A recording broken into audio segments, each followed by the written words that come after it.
My name is Adrian. I am 29 years old, and my wedding day almost fell apart when my father chose my sister over me. For months, he had promised to walk me down the aisle only to back out when Vanessa decided to schedule a party on the same day. The sister who had spent a lifetime competing with me had won again, or at least I thought so. What my father never expected was who would step in to take his place, and his reaction when he found out still sends shivers down my spine. I grew up in Allentown, Pennsylvania, in what looked like a picture-perfect family. Our modest two-story house had a white picket fence tulips in spring and the kind of garden that made neighbors envious. My father, Richard, was a financial advisor, tall and commanding in his crisp suits, but with a gentle smile that made him my hero. He always sat with me at breakfast, told me I had the brightest mind he had ever seen, and celebrated every good grade with ice cream.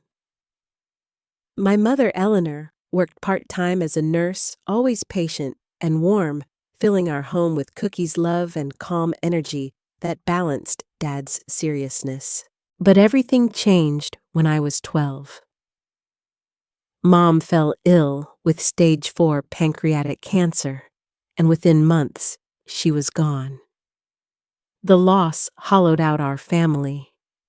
Dad buried himself in work, often staying at the office until late at night, and my sister Vanessa stepped in to fill the void, appointing herself the lady of the house at just 15. Where I turned inward, focusing on art books in school, Vanessa became Dad's shadow cooking dinners, managing the house, and slowly twisting his perception of me. She told him I wasted money, that I didn't want him at concerts or ceremonies, until I found myself sitting alone at my art scholarship award ceremony, while other parents proudly applauded their children. By high school, the bond between Dad and me had withered. Vanessa's manipulation made me feel like an outsider in my own home, and the moment I turned 18, I left for the University of Pittsburgh. I built a new life, met Benjamin, kind, steady, and from a warm, close-knit family, and for the first time, I felt truly seen. His family welcomed me like one of their own. His Uncle Jack, a retired professor with a gentle soul, often talked to me about books and work, and his mother, Laura, became like the mother I had lost. With Benjamin by my side, I began to heal from years of family neglect.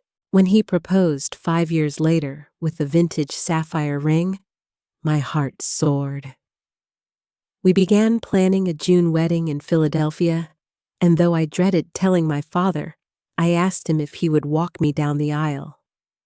For the first time in years, I heard genuine emotion in his voice when he said he would be honored. I hoped that moment might mark the beginning of something new between us.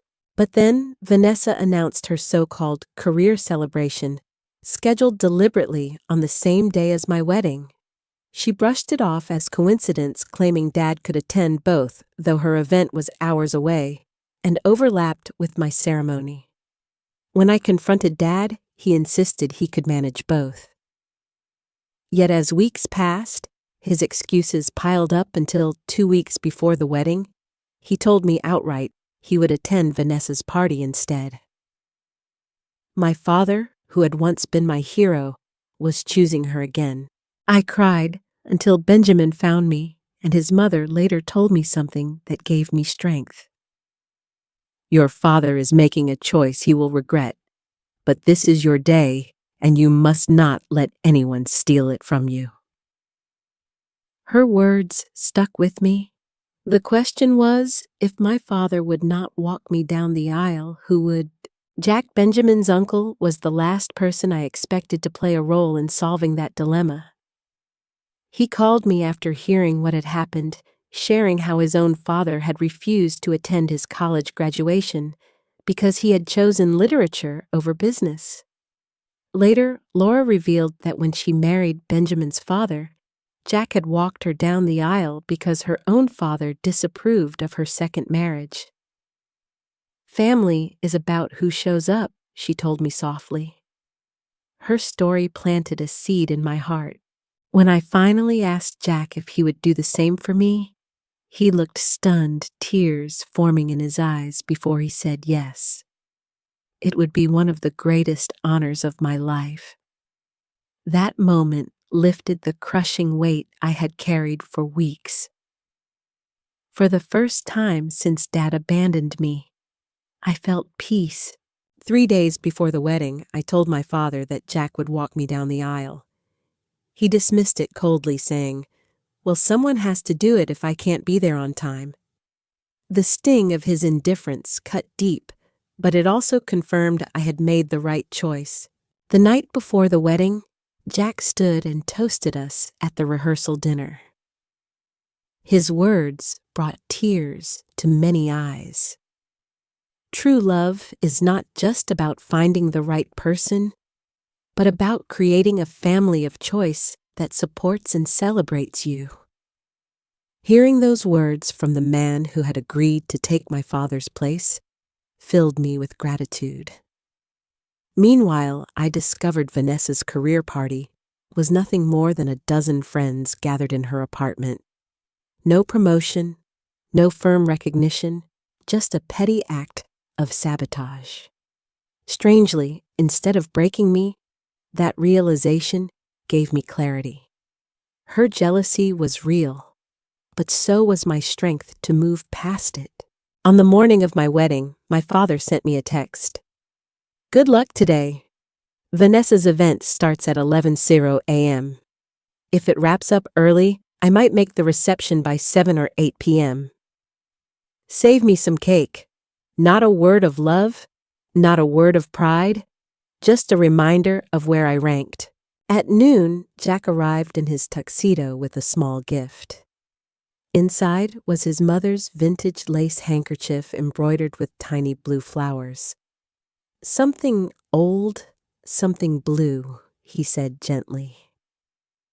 Laura also sent me a silver bracelet with a paintbrush charm to honor my love of art. I cried as I fastened it, overwhelmed by the love from people who weren't even bound to me by blood. When the moment came, Jack offered me his arm, his face glowing with pride. The string quartet began to play as the doors opened, and together we walked into the garden where Benjamin waited. The sadness of my father's absence was still there, but it was drowned out by the love radiating from Benjamin's eyes and the family who had shown up. I knew then that my life was not defined by the people who abandoned me, but by those who stood beside me when it mattered. The ceremony itself was everything I had dreamed of. Jack walked with quiet dignity, his steady presence giving me strength. Benjamin's face glowed with such love as I approached that every ounce of pain from the past seemed to fade away. We exchanged vows we had written ourselves, promising to stand beside each other through joy and sorrow, to nurture each other's dreams, and to always choose one another. When the officiant pronounced us husband and wife, the applause from our family and friends wrapped around us like a blessing. The reception was lively and warm, filled with laughter, toasts, and dancing. Benjamin's father gave a heartfelt speech about love and perseverance, while Jack's toast brought tears to nearly everyone. He spoke of the privilege of witnessing young love blossom into something lasting and the importance of building family, not just by birth, but by choice. His words struck deep within me, validating everything I had endured and everything I had gained. By 8:30 p.m., I realized my father had not shown up, even for the reception he had promised. I pushed the disappointment aside and focused on the joy of our first dance. The ballroom shimmered with candlelight, and for those few minutes, Benjamin and I seemed to exist in our own little world. But just as the evening began to wind down, a commotion at the entrance caught my attention. My father had finally arrived. His tall figure entered the room, shoulders stiff, wearing a hastily buttoned suit. He carried a small gift bag, glancing around awkwardly, as if uncertain he even belonged there. I felt Benjamin tense beside me and whispered that I needed to face this myself. My father leaned in with a stiff hug. "Congratulations," he said flatly. "Sorry I'm late." Vanessa's event ran longer than expected. His casual tone, as if missing my wedding ceremony was a minor inconvenience, made anger bubble inside me, but I stayed composed. He handed me the bag, crystal glasses wrapped in tissue. I thanked him politely, though I could hardly bring myself to open it. We walked to the bar where he ordered a scotch, and then he asked the question I had known was coming. "So who ended up walking you down the aisle?" I answered simply, "Jack Harris, Benjamin's uncle." His frown deepened. "The older man in the tuxedo who gave that toast." When I nodded, he scoffed. "You had a stranger walk you down the aisle." I looked him in the eye and said firmly, "He's not a stranger to me. He has shown more care and support for my life than you have in years."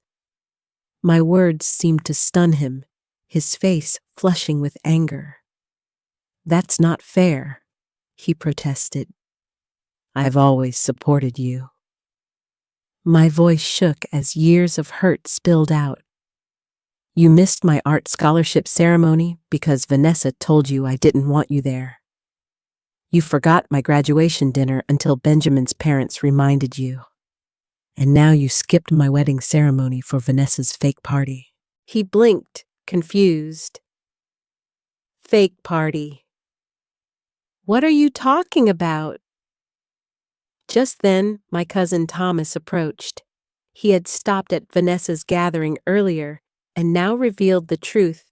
There was no corporate event, no promotion, just a handful of friends in her apartment.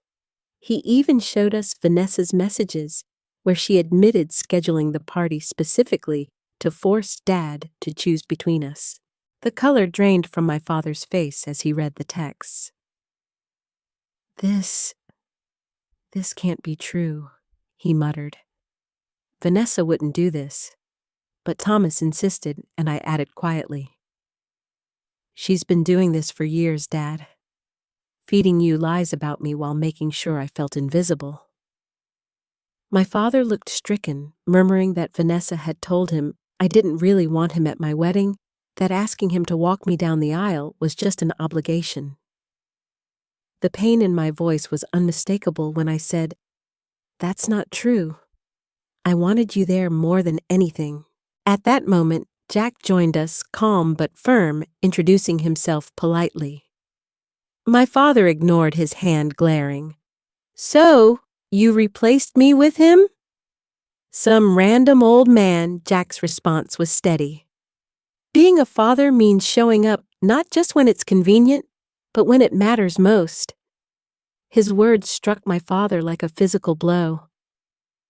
For a moment, all anger drained away, leaving only shame. Without another word, he turned and walked out of the ballroom, leaving me shaken, but strangely relieved. Benjamin slipped an arm around me, guiding me back toward the dance floor. "Are you all right?" he whispered.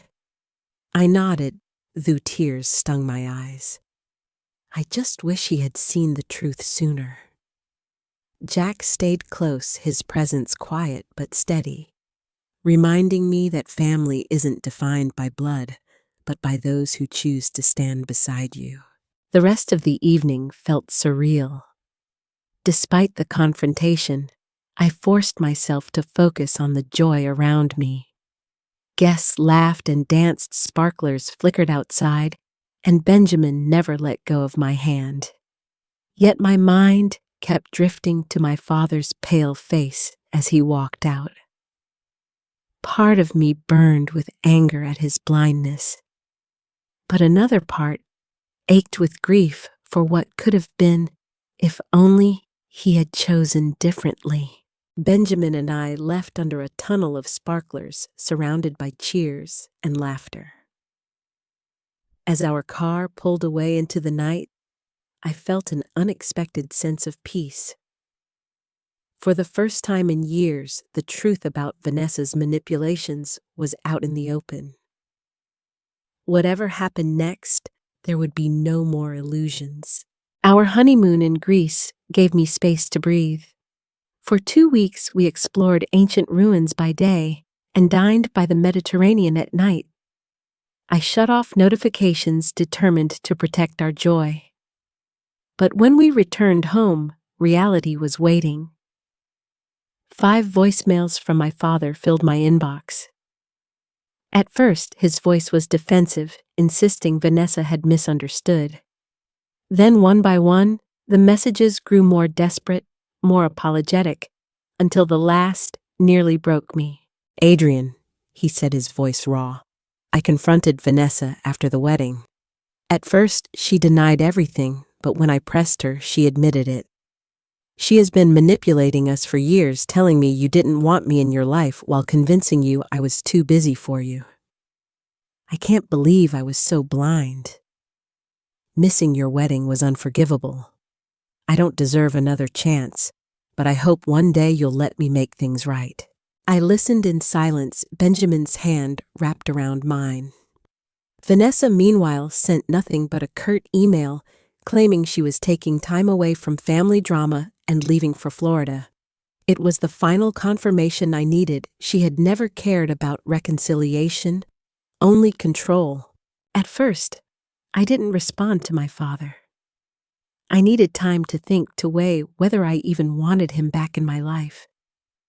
Jack called me every Sunday, his voice steady and kind, never pressuring me, but reminding me gently. Forgiveness isn't about excusing someone. It's about freeing yourself from the weight of resentment.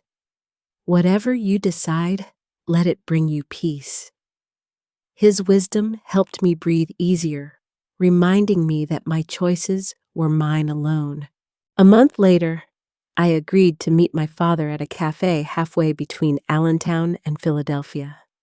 He looked older, more fragile than I remembered, as if the weight of truth had finally settled on his shoulders. We sat across from each other, nursing coffees, both unsure where to begin. "I failed you completely," he said at last. "I don't know how I didn't see it sooner." "You did fail me," I replied quietly. "But I want to understand why." His eyes dropped to the table. "After your mother died, I was lost. Vanessa stepped up, and I was grateful. I leaned on her too much, and it was easier to believe her version of things than face my grief or my own failures as a parent. By the time you left for college, I believed the story she told me that you didn't care anymore. I swallowed hard, holding back tears. I never stopped caring. I just couldn't keep fighting her manipulations." He nodded, shame clear on his face. "I know that now. When I confronted her, she admitted everything, her jealousy, her lies. She said she always felt I favored you, and after your mother died, she wanted me all to herself." We spoke for nearly 3 hours, revisiting old wounds, acknowledging the years lost. When we finally stood to leave, he said softly, "I know I don't deserve it, but if you're willing, I'd like to rebuild our relationship." I answered honestly, "I need time. This isn't something we can fix in a single conversation." "Take all the time you need," he replied. "I'll be here when you're ready."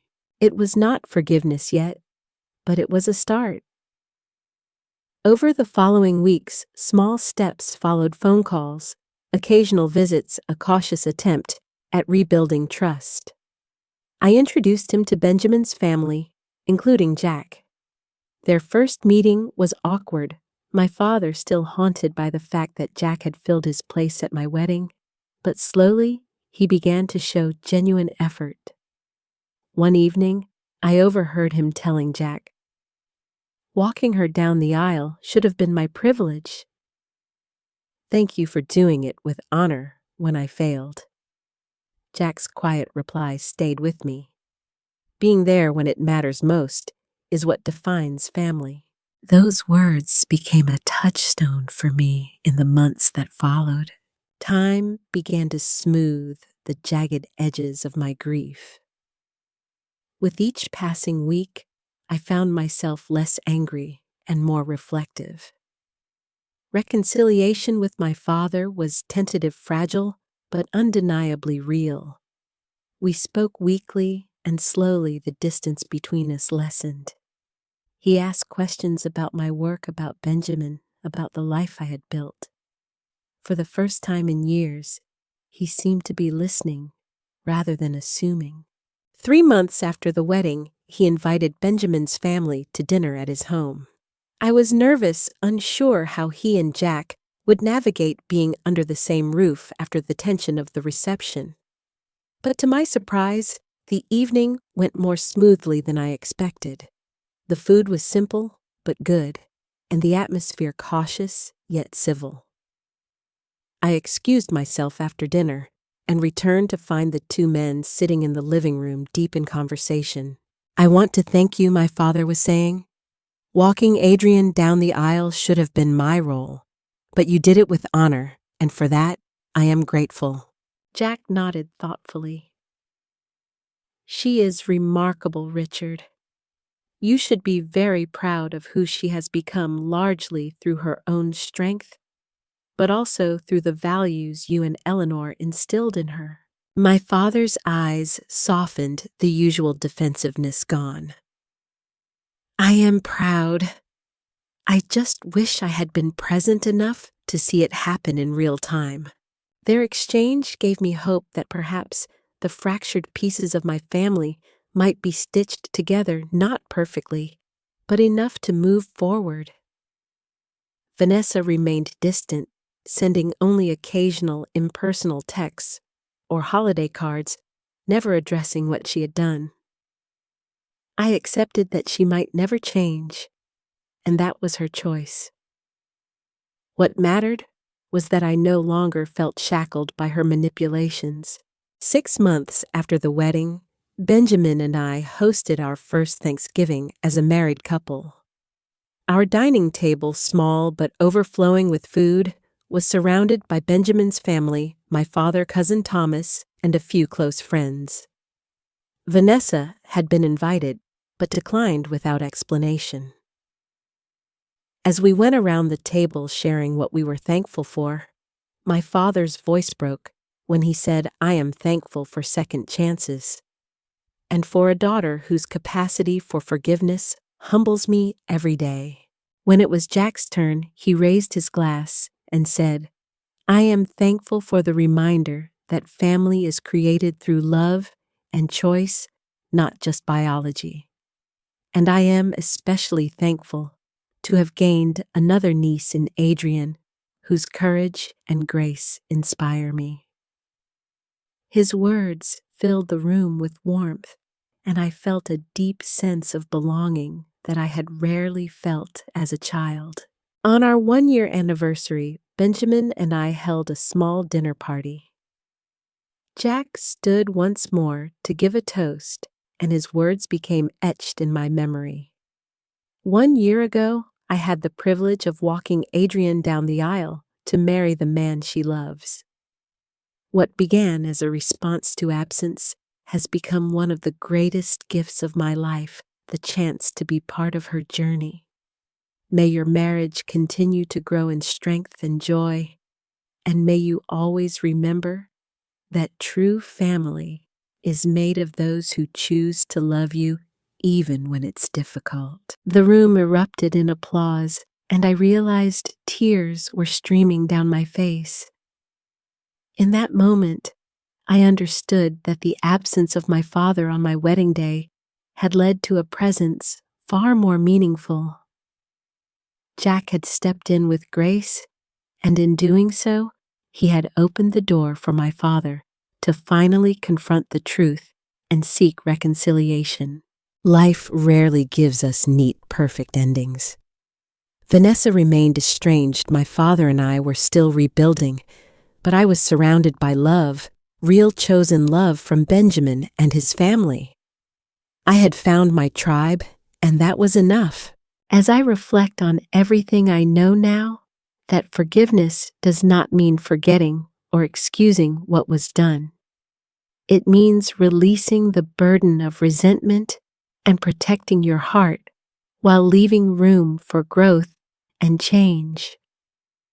Sometimes the father who walks you down the aisle is not the one who shares your DNA, but the one who shows up when it matters most. In the months that followed, I learned to carry both gratitude and grief at the same time. Gratitude for the love that surrounded me, and grief for the years I had lost to my father's absence and Vanessa's schemes. Healing was not linear. Some days, I found myself angry all over again, remembering missed moments like my art award ceremony or the times he dismissed my achievements. Other days, I felt hopeful seeing him trying in small but meaningful ways to rebuild what had been broken. Jack remained a constant source of encouragement. Every Sunday evening, he called just to check in. Sometimes we spoke about books or work projects, other times about the complicated nature of forgiveness. His words always seemed to arrive when I needed them most. Forgiveness, he told me once, is not a gift for the one who hurt you. It is a gift you give yourself, so you no longer carry the weight of their actions. Benjamin, steady as ever, supported me without judgment. He never pressured me to forgive quickly or to cut ties entirely. Instead, he reminded me that this was my journey, that I had the right to decide what kind of relationship I wanted with my father, or with Vanessa, or with neither of them at all. Having that freedom gave me strength. My father, for his part, made an effort to bridge the gap. He visited us in Philadelphia, asked to see my office, even came to one of my marketing presentations when it was open to clients' families. Seeing him sitting quietly in the back row, watching attentively as I spoke, stirred a mix of emotions I could hardly describe. For so long, I had longed for his presence at moments like that, and though it came late, I realized it still mattered. There were setbacks too. During one visit, he mentioned Vanessa casually, as if nothing had happened. I felt my chest tighten, and for a moment I thought all progress was lost. But instead of lashing out, I told him calmly that I needed him to acknowledge the harm she had caused, not brush it aside. To my surprise, he nodded and said, "You're right. I failed you by letting her distort our relationship. I won't ignore that again." It was the first time I heard him take full responsibility, and that acknowledgement meant more than I expected. As the first anniversary of our wedding approached, I found myself reflecting often on the path we had taken. The heartbreak of my father's choice had led to Jack's presence at my side, and Jack's presence had created the opening for my father to finally see the truth. Pain had led to healing, though not in the way I once imagined. On the day of our anniversary dinner, Benjamin surprised me with a framed photograph, me and Jack walking down the aisle together, sunlight streaming through the garden archway. My eyes filled with tears as I held it. "This picture," Benjamin said softly, "isn't just about that moment. It's about the strength you found when everything seemed broken. It's about who really showed up for you." That night, surrounded by friends and family, Jack rose for his toast. His words carried the same quiet wisdom that had guided me all year. A year ago, I was honored to walk Adrian down the aisle, though I never imagined I would be asked. What began as an answer to loss has become one of the greatest blessings of my life. It reminded me that family is not only the people we are born to, but those who choose us and whom we choose in return. Adrian, your courage, and Benjamin, your devotion, have shown us all what true love and family really mean. The room erupted in applause, and I realized that the story of my wedding day was not one of abandonment, but of unexpected grace. It was proof that sometimes the most painful betrayals can lead to the most profound discoveries about love, loyalty, and chosen family. As time passed, I realized the story of my wedding was less about who failed me and more about who showed up when it mattered. My father's absence hurt in ways I cannot fully describe, but Jack's steady presence filled that void with dignity and grace. In walking me down the aisle, he became more than Benjamin's uncle. He became proof that family is defined not by blood, but by choice. The months after our first anniversary continued to unfold with cautious hope. My father and I spoke more openly than we had in years, though the scars of the past lingered. He admitted often that he could not erase what he had missed, but he wanted to be present for the future. Slowly, I let him. He joined us for dinners, celebrated milestones, and even began attending therapy to untangle the guilt and grief he had carried since my mother's death. Seeing him try not perfectly, but sincerely softened my heart. Vanessa remained distant, her messages rare and shallow. There were no apologies, no explanations, only silence punctuated by holiday cards signed with her name alone. For a time, I wondered if reconciliation was possible, but I came to accept that not every relationship can or should be repaired. Her jealousy, her lies, her manipulations had cost us years we could never recover. Holding on to hope that she might change only drained me. Letting go was painful, but it was also freeing. One evening, as Benjamin and I sat on the couch with Jack visiting, I found myself reflecting aloud. I always thought the person who walked me down the aisle would symbolize the strength of my family. But it turns out it symbolized something else, the truth that the family we create is just as real, just as binding as the one we're born into. Jack smiled gently, his eyes crinkling with warmth. Life rarely gives us the family we expect, but if we are lucky, it gives us the family we need. His words stayed with me. They reminded me that my story was not one of tragedy, but of transformation. My father's failures pushed me to value the people who truly stood by me. Vanessa's jealousy revealed the strength I never knew I had. And Jack's kindness showed me that even in the darkest moments, unexpected love can step in to light the path. On our second Thanksgiving as a married couple, our table was filled again with laughter and warmth. My father raised his glass, his voice thick with emotion. I am thankful for the chance to be present now and for a daughter whose grace continues to teach me what love looks like.